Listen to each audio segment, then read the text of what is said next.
HamCorp employees. It seems you have had some moderate success in slowing down the training manual. Well done. Let's continue to work towards the truth. Hello and welcome to episode 7 of the GTNH Steam Mage miniseries. Between episodes, I spent a lot of time AFK working on other projects, but now I have all the materials required to build the steam supercompressor. This cost me a small hill of steel and a literal mountain of bronze. Luckily, the extractinator has no trouble providing for my needs. At this point, I'm literally not even able to use these materials faster than they're being produced. So, that's pretty nice. Honestly, the hardest part of getting all the materials for the supercompressor was the bricks, because each of these orange bronze-plated bricks blocks needs a bricks block. So, I did chop down more of my bricoya tree. In fact, I chopped down all of it, and that was not even close to enough. So, you may remember, if you were looking closely, that there were multiple drawers full of clay here, and I've converted them all into bricks, and I've been making brick blocks from them. That's how desperate I was.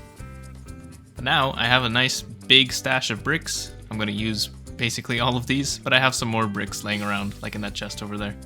And it turns out, it's much faster for me to use the brick form, this thing, the wooden form, and then craft a bunch of unfired clay bricks, and then smelt them.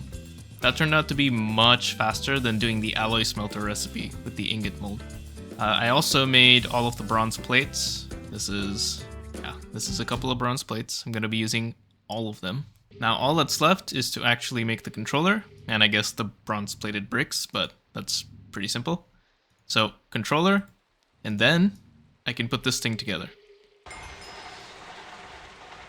And I said a long time ago in the training manual, though for you I guess it wasn't that long ago, I like to place block, and that's still true. I love to place block.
Okay, I love to place block, but I love to place block while having creative flight.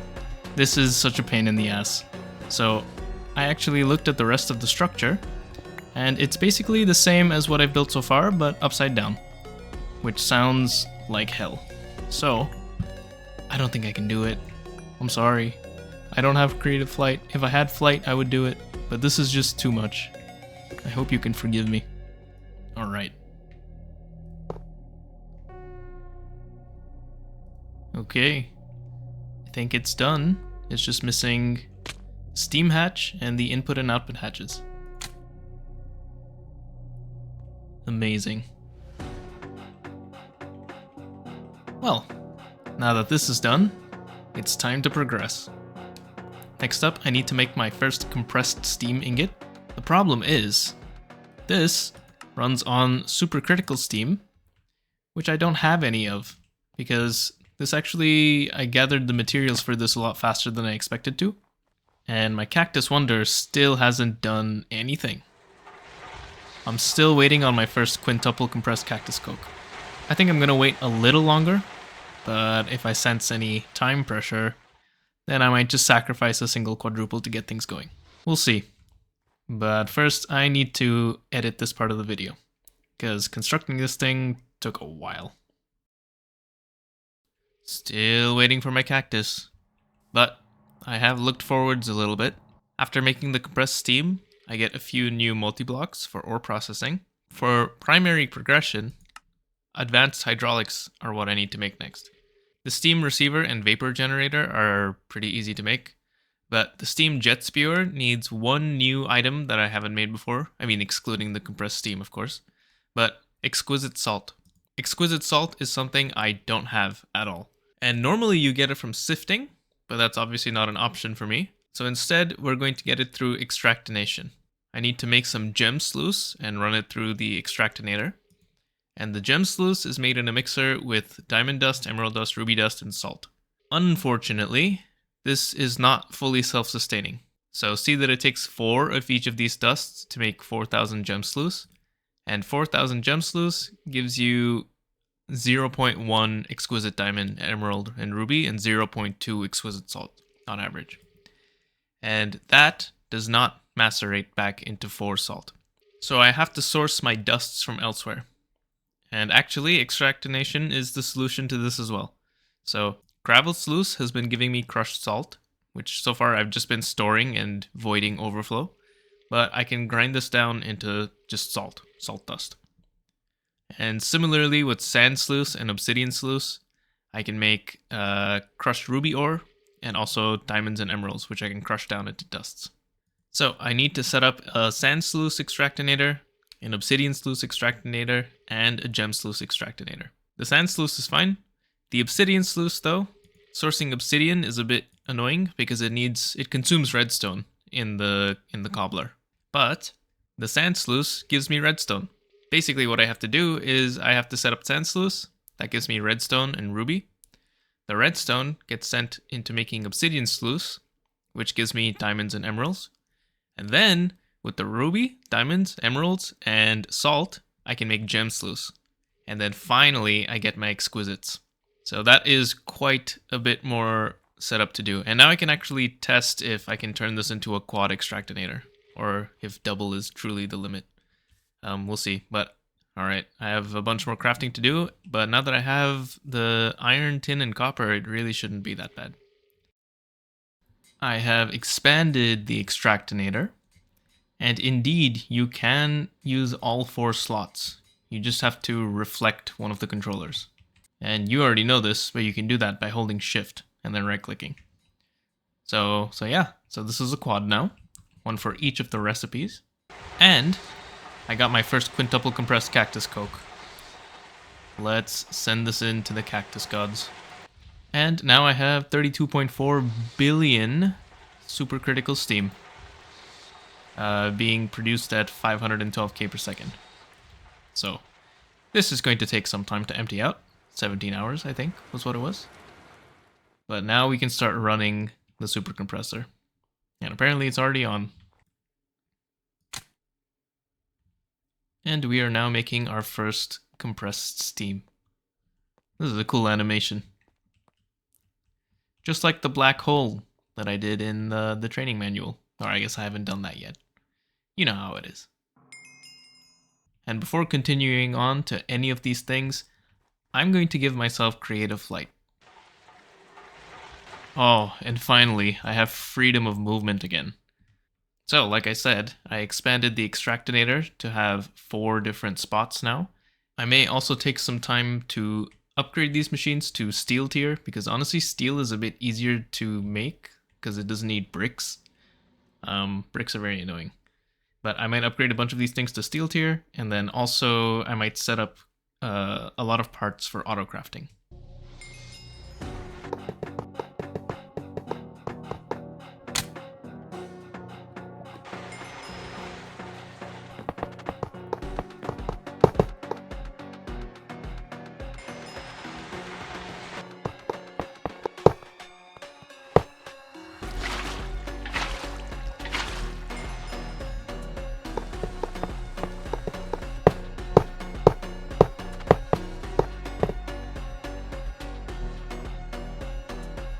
Cool. Well, there is a lot of new stuff here. A lot of spaghetti that I don't know how to explain. I'm having trouble powering this thing, to be honest. It needs quite a bit of regular steam, which is annoying to produce in large quantities. So I made a second Cactus Wonder. This is specifically for like hand feeding different fuels. So this is going to be for steam. This one is going to be my dedicated supercritical steam. So actually, let me have that be dedicated. Because while this has an offer value inside, you can't add anything that's a different type of steam into the input bus. So this is all supercritical. So I won't be able to make regular steam with this until it's all emptied out. There's a lot now. But we can progress. And I'm going to make these hydraulic parts. And I'm also going to make the mega steam fuser and start sending my copper and tin into that. And I don't think I need to store copper, actually. I don't think I've actually used copper in copper form. I've only ever used it as bronze. So I'm going to just send it straight to the mega fuser. And if I manage to do it in time, I will also build the perfect steam progenitor. And if I can do that, the next episode will be the final episode. And we will finally finish the steam gate. Back to crafting.